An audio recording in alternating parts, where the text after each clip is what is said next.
Morning, morning, everybody. I'm just checking microphone levels. Looks all good. Good morning. Hi, David. Morning, morning. Hi, Caroline. We've gone live. Good. Everything's good. If there's any problems with the sound or anything, again, new microphone, second week of using it, so hopefully it's all good. But yeah.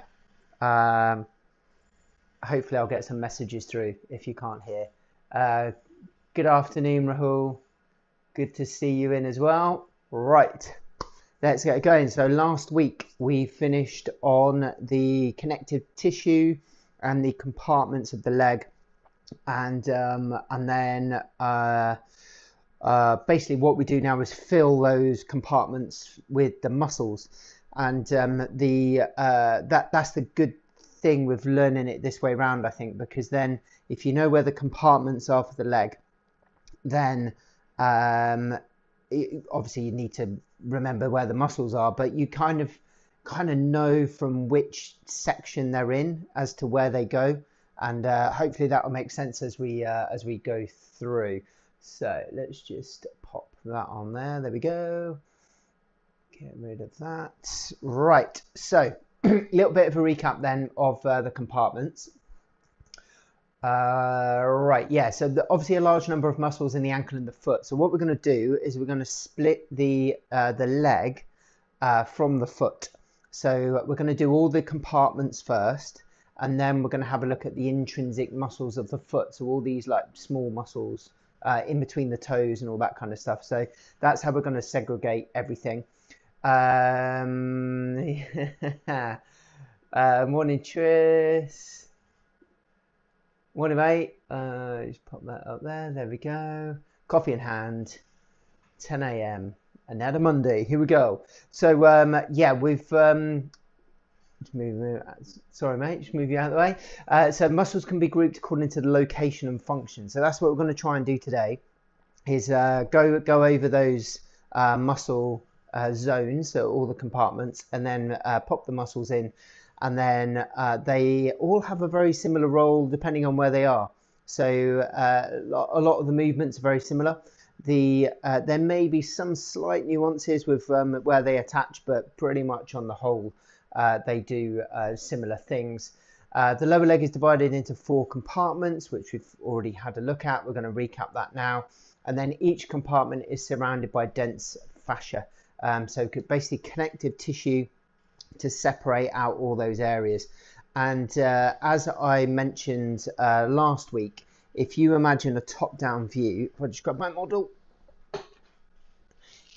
So imagine a top-down view. Just going to take that off the stand. There we go. Right. Like that. Yeah, so if you imagine that view down there, and then you've got a Trivial Pursuit circle with all the wedges in it where the cheeses go in. So those lines that separate all the cheeses, those are like the compartments in the leg, and it's exactly the same in the thigh as well, right? And we'll learn it that way in the thigh too. So yeah, we've got this connective tissue we call fascia. And fascia is really tough stuff. There's I mean, we were talking about this on the weekend, and when were we there? God, it's Friday. Friday we were in London at King's College doing a anatomy workshop, and yeah, looking at the connective tissue, looking at the fascia, and how strong it all is. Yeah, and there are still courses out there that teach you about changing the fascia and lengthening and all that kind of stuff, and it's still taught, and it's impossible to do that with your hands. If you're pushing on, like you can't even push on the IT band because there's skin in the way. You can affect the IT band by pushing on it because it's full of mechanoreceptors, but you're not going to lengthen it. It will change how it feels, it will change how it functions, And the simplistic way of looking at it when I learnt it like 15-20 years ago was that we were lengthening the tissue, and that's not the case. So that feeling of tightness that people get, that sensation is real, and they do feel tight. That, I mean, but I know, you know, you felt the kind of stiffness and the tightness in the muscles, but it doesn't mean they're short. It doesn't mean things have shortened. It's just a sensation. And sometimes they can shorten if they've been injured and there's scar tissue, and then the extensibility is lost because of the scar tissue. But if they're healthy tissue and they've just been for a workout and things feel stiff, that's normal. It's a normal sensation. And then by having treatment where you touch the skin and then it feels different afterwards, it's because of or more likely because of the neurological effects that we're having on that particular tissue, rather than stretching it. This is tough stuff.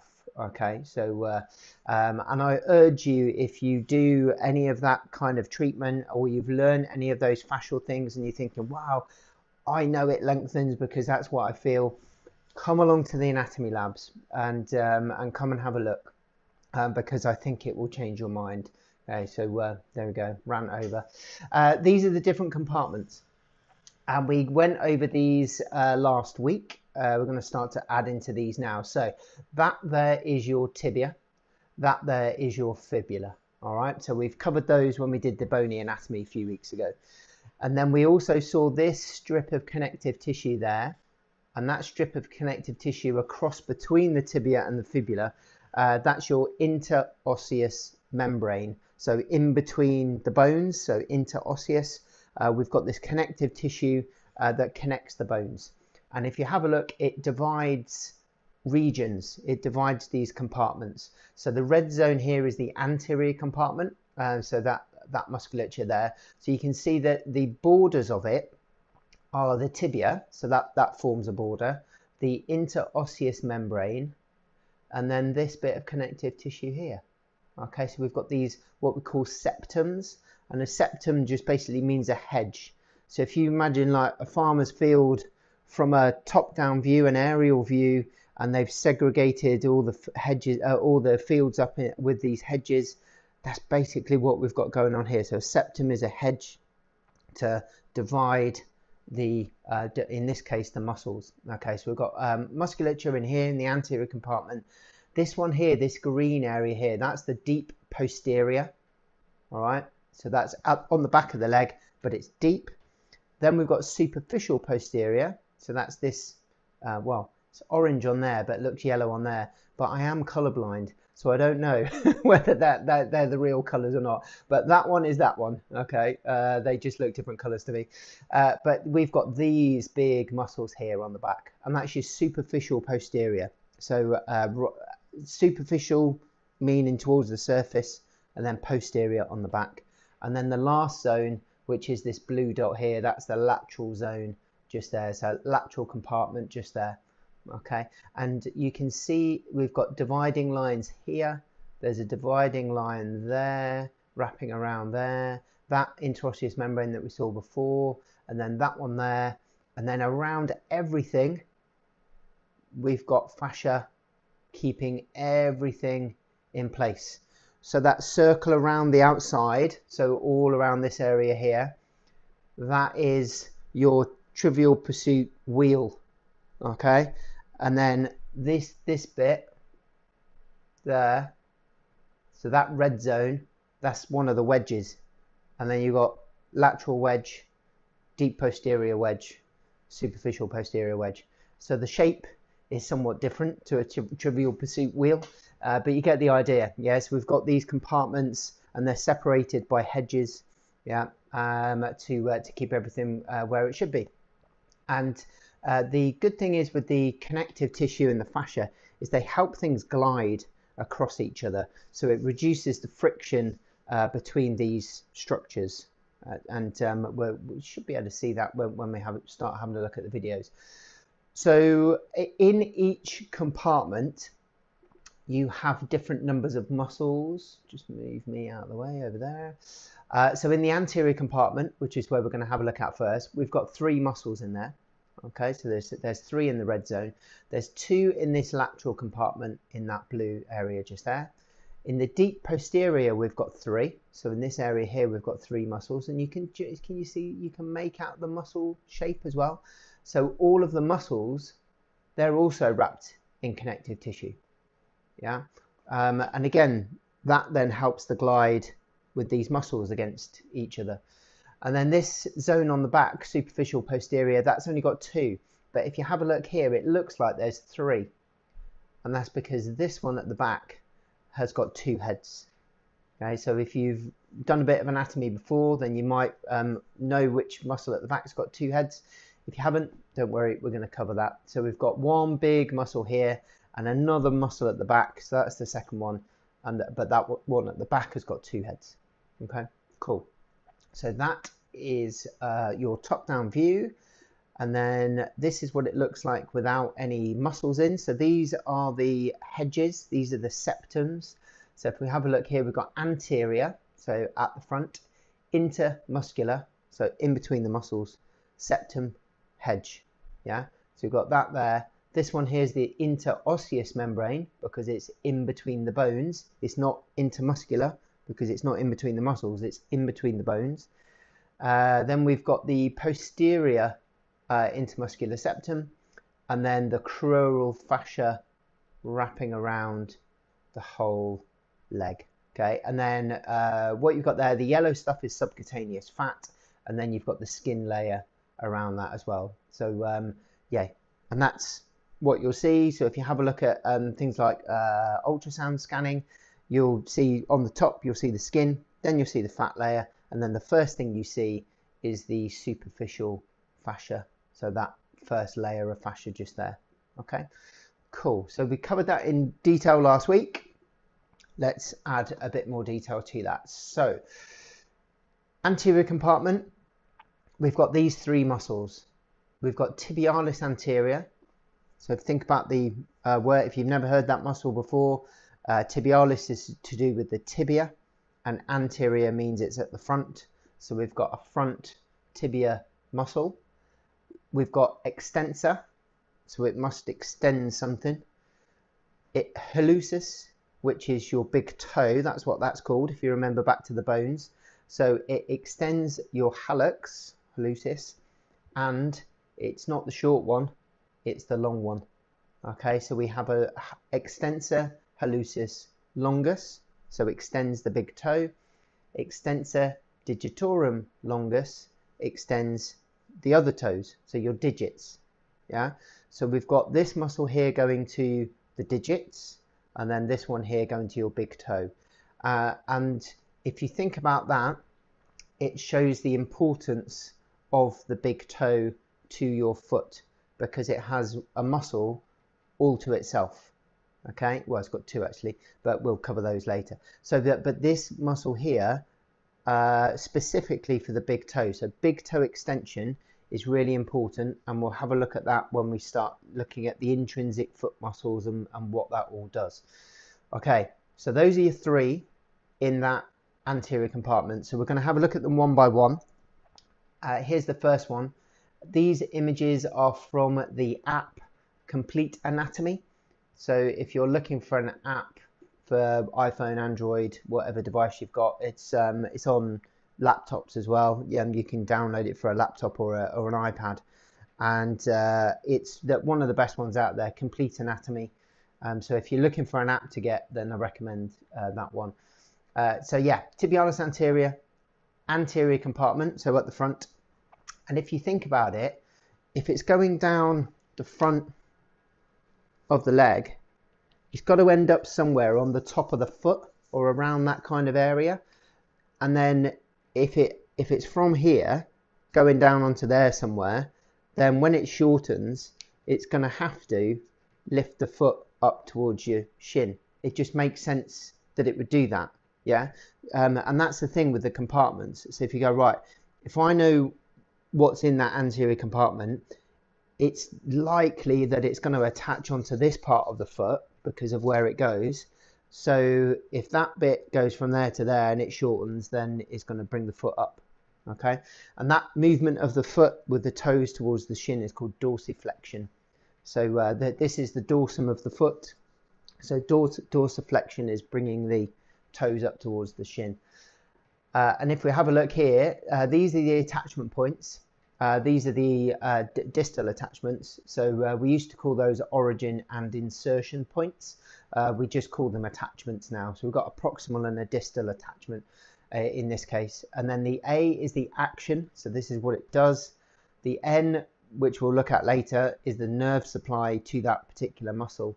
And then AR is the arterial supply, so which artery provides the blood supply for that particular area or that particular muscle. So if we have a look here, now this is why we learn the bones first, because then we can work out the attachment points. So we should have heard of some of these already. So we've got lateral condyle, which is the lateral knuckle. Okay? A condyle is a knuckle.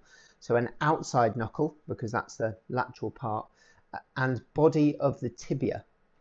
Okay, so if we have a look where it's attaching, it's around that area there. So on the outside of the tibia, and then on the interosseous membrane. So it's attaching to the membrane itself as well. And that's the one that's in between the two bones, the tibia and the fibula. All right, so that's its proximal attachment, so the one closest to your body. The distal attachment is your first metatarsal. So that's your first toe. So if you have a look, it's kind of in the midfoot area, so around there. And medial cuneiform. So that's on the inside of the foot. So again, if we have a look at where that muscle goes, so it's coming down there. So anterior compartment, across the front of the ankle, which makes sense because of where it is. And then it's attaching down here. So it's coming down onto the inside where the big toe is. So not only does it shorten that way and bring your toes up towards your shin, but because it attaches on the inside, it will also twist your foot. Okay? And that twisting of the foot where the sole goes inwards is called inversion. Okay? So we've got dorsiflexion, bringing the toes up towards the shin, and then inversion, where it, because of where it's attached here or around that area, it will spin the foot that way when it's contracting. Yeah. So let's have a look at that. Should be this one.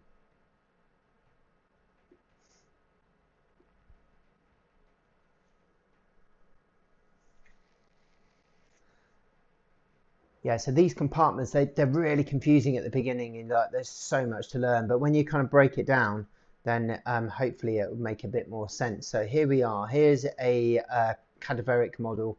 So this is from the Ackland anatomy videos. If you go onto Ackland's website, there used to be years ago DVDs. Now it's all online. So you can subscribe online and get access to all of their videos. There's some on YouTube as well. So that's your tibialis anterior, just there. And we can see this really long tendon coming down. And do you remember we were talking last week about the retinaculum? So the connective tissue that keeps everything together.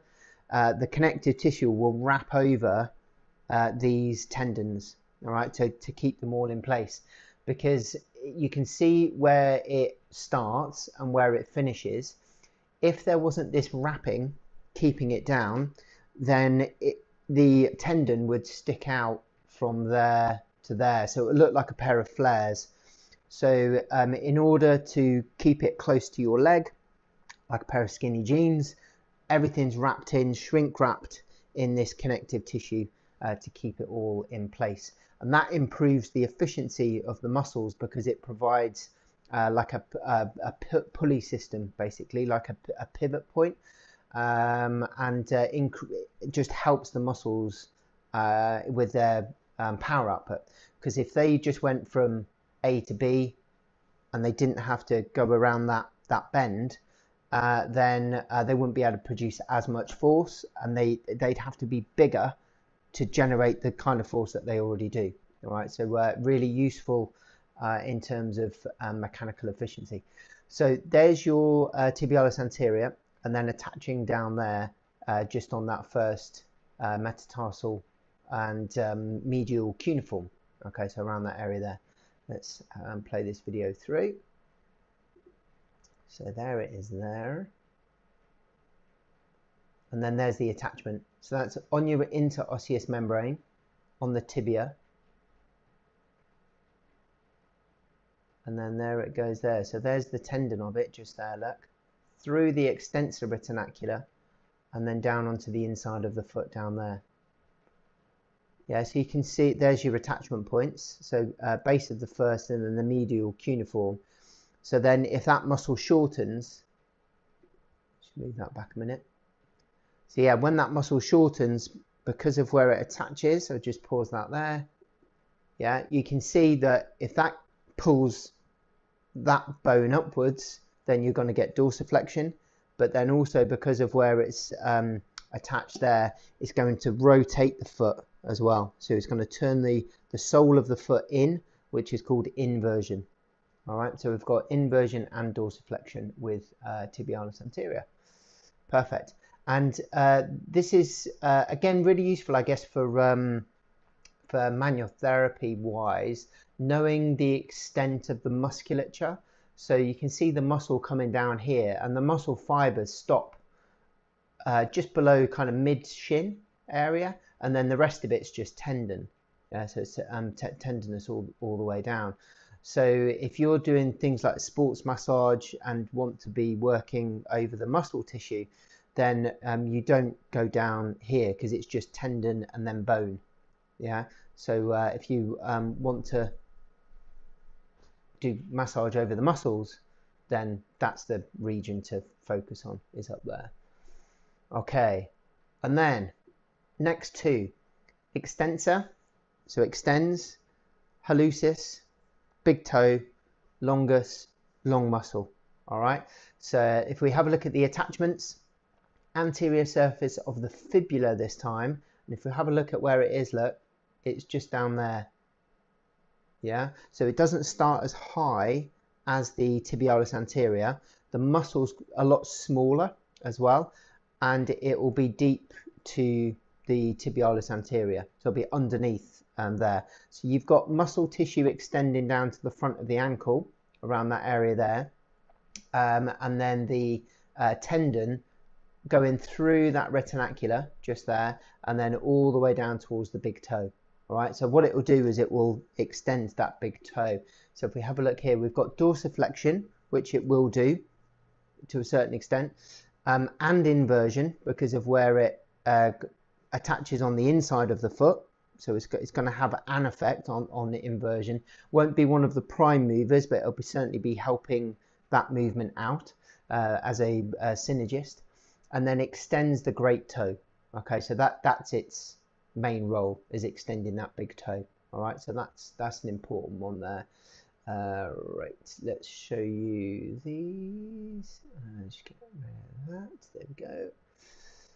Okay, so extensor hallucis. There it is.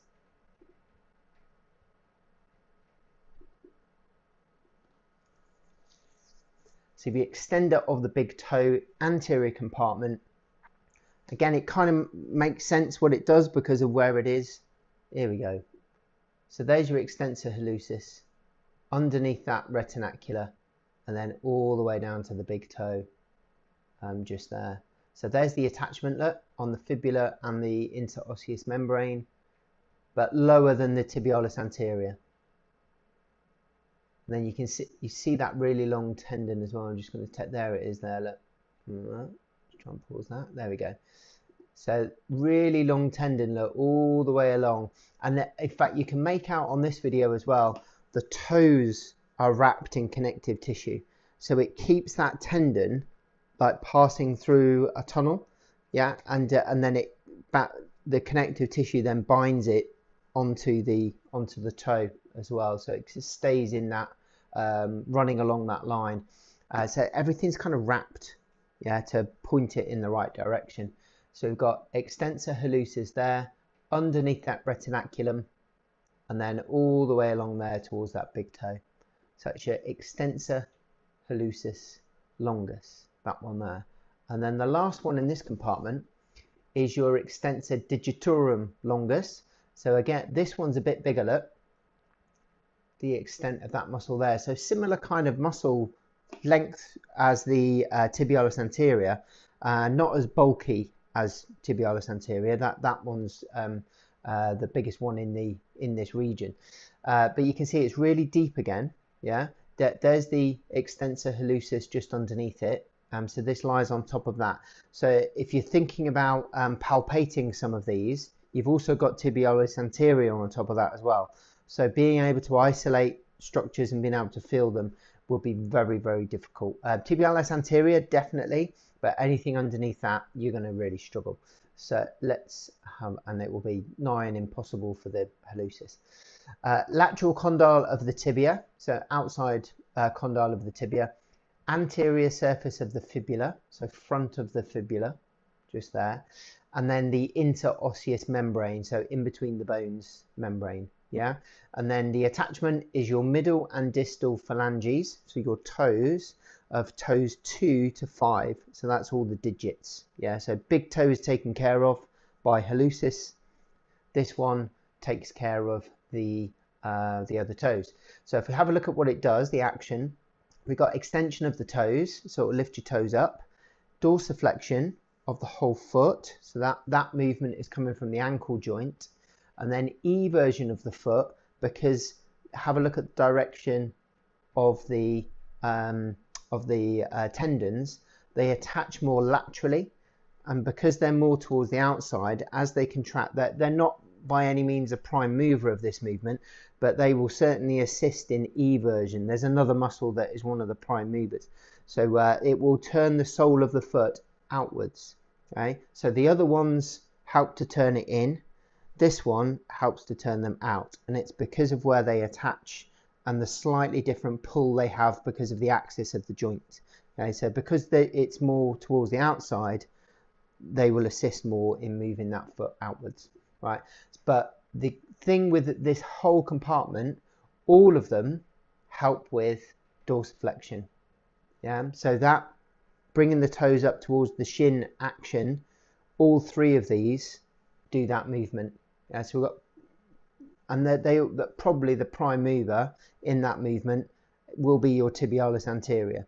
The other two will be synergists of that movement, just because they're smaller and the where they attach, they've got not as good line of pull. Yeah, so the mechanical efficiency won't be as good. Right, let's have a look at that one. Let's get rid of that. Here we go. So this is extensor digitorum longus, so extender of the digits.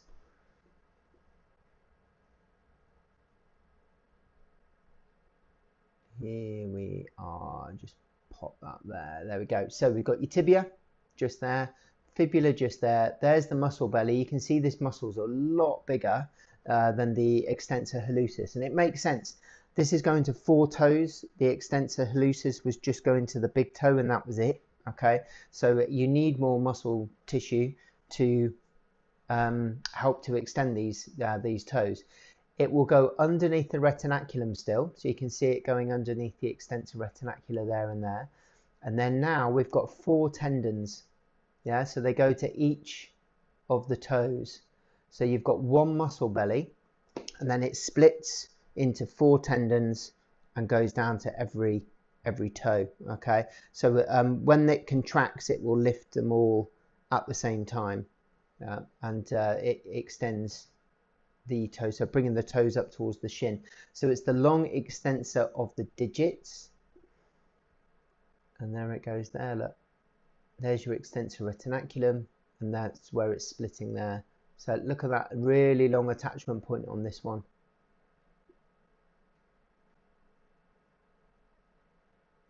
And there it goes under the retinacular and then down into the foot, just there. Perfect. Cool. So that's your first compartment, anterior compartment, 3 muscles. They all do very similar things. So they all dorsiflex. A couple of them will invert, and one of them will help to evert the foot. There are some other muscles that do that as well.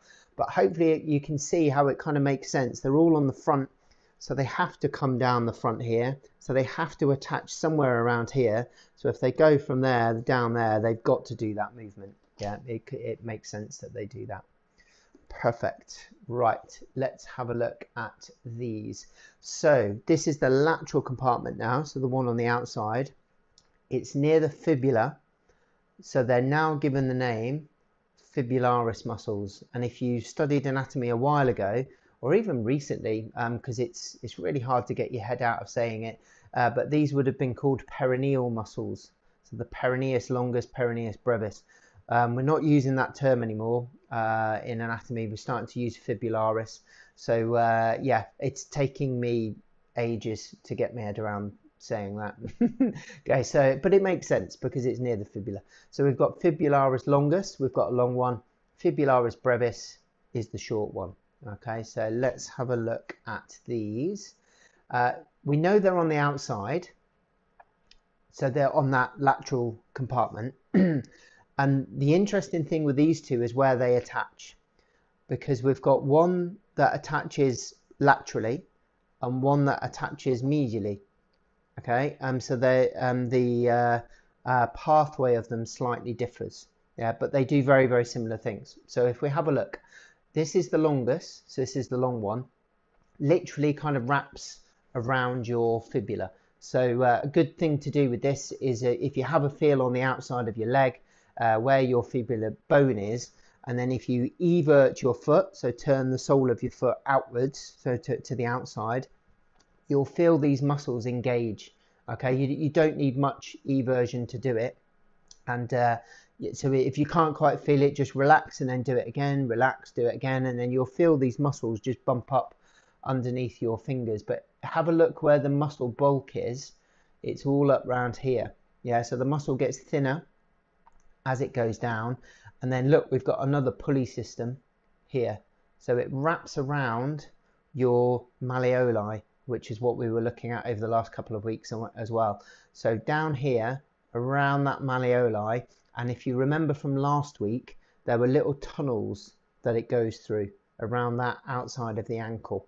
Yeah, and then it passes underneath the foot and then goes to the other side of the foot. So if we have a look here, we've got the proximal attachment, so peroneus longus or fibularis longus, the proximal 2/3 of the lateral fibula.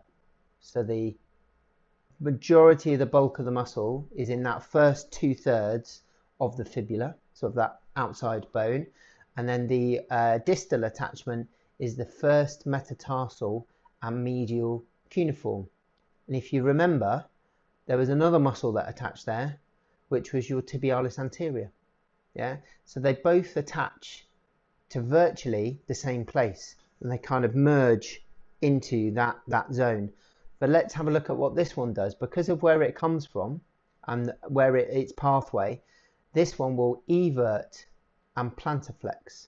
So plantarflexion is where you point your toes down, so the undersurface of the foot is the plantar aspect, so pointing your toes down is plantarflexion. And then because of where it attaches, it will evert the foot, so it will turn the sole of the foot outwards and evert it. Yeah, so if that muscle gets shorter, then it will turn your foot out. What did tibialis anterior do? It did the opposite. So it will dorsiflex and invert. So what we've got is we've got these two muscles that one in the anterior compartment, one in the lateral. They both, one goes over the top, one goes underneath, but they meet in the same place. So one's going one way, one's going the other way. And what that does then is it helps to control the position of your foot when you're walking and when you're running. So we think of them like reins on a horse.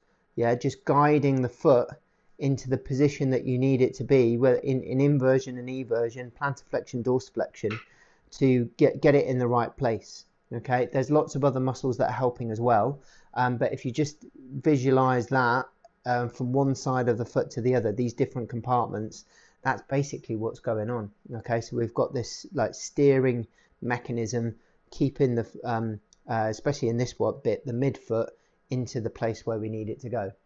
Okay, let's have a look at this one. I think this one might be both videos in one. Yeah, this one's both videos in one. So let me show you the other one, and then we can watch both of them. So peroneus brevis, or fibularis brevis. This is brevis means short. So we've got longus is long, brevis is short. And this is a similar kind of area on the fibula, but it's a lot smaller and it starts a little bit further down. All right, so if you have a look, this one's on the distal 2/3 of the lateral fibula. So the end bit of the fibula, basically. And you've got the longus on top of it. So longus on top, brevis underneath. The attachments are slightly different. So as it comes round, it doesn't go underneath the foot. It stops and it goes to the 5th metatarsal. If I got it on here, you can see it on there. So there's your little toe, and there's a bump on the outside of your little toe, and that's where it will attach onto there. So the longus goes all the way underneath the foot, and the brevis will stop and go onto the base of that 5th. Okay, and that's really important. I think we talked about this when we looked at the bony anatomy, because if you roll your ankle, so if you have an inversion sprain where the foot goes in, or the sole of the foot goes in, then that can stretch all of these structures on the outside. So the ligamentous structures, which we looked at a couple of weeks ago, but also the muscles as well. And what you can end up with is an avulsion fracture on that 5th metatarsal. So if you have quite a bad ankle sprain, then you can break that bone, okay? And the muscle function will obviously be impeded. And what you can also get, because it's a muscle injury, is bleeding higher up the leg. So if the muscle's torn, you'll get some bleeding up here. Sometimes the bleeding comes down into the sole of the foot because of gravity. But yeah, it's always worth checking these lateral structures if someone's rolled their ankle. Don't just think it's the ligaments that have been affected. It can be the musculature as well. So that will, if it's just the muscles, that's actually better, because the ligaments take a lot longer to heal. But it's unlikely to injure the muscle and not the ligaments. You probably do both. So yeah, something to look out for there. But this one attaches around here, okay, whereas the longest went all the way underneath the foot. So let's have a look at that video. It's extensor, there it is. So brevis and longus together. We'll do this one and then we'll call it a day. We've done 2 compartments, that's not too bad. We'll do another 2 next week. So there's brevis, so that's the short one. See it wrapping around the lateral malleolus. There's the attachment, look, on that distal 2/3 of the fibula. There it is there. Wrapped around the outside ankle bone, and then there's longus. That's really big muscle. Again, wrapping around that lateral malleolus, but starting a bit higher. And then where they end up, oh yeah, we need to know that for later. There's a little hole through there. There's a little gap between the heads of peroneus longus. That's useful for later. Okay, so remember that. I'll remind you of that. Okay, so there's the 2 tendons coming down. So we've got brevis and longus coming down. There's your lateral malleolus. And then that's the retinaculum. So that's the connective tissue that keeps them in place. Yeah, and then we've got one attachment there. So that's going on to the base of the 5th. So just there, look. And that's the bit that can come off.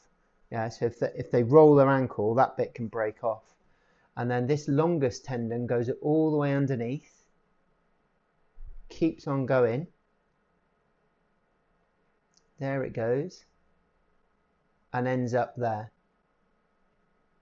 Yeah, so that's ending up on that medial cuneiform and the 1st metatarsal. Let's just show you that one again. So longus there,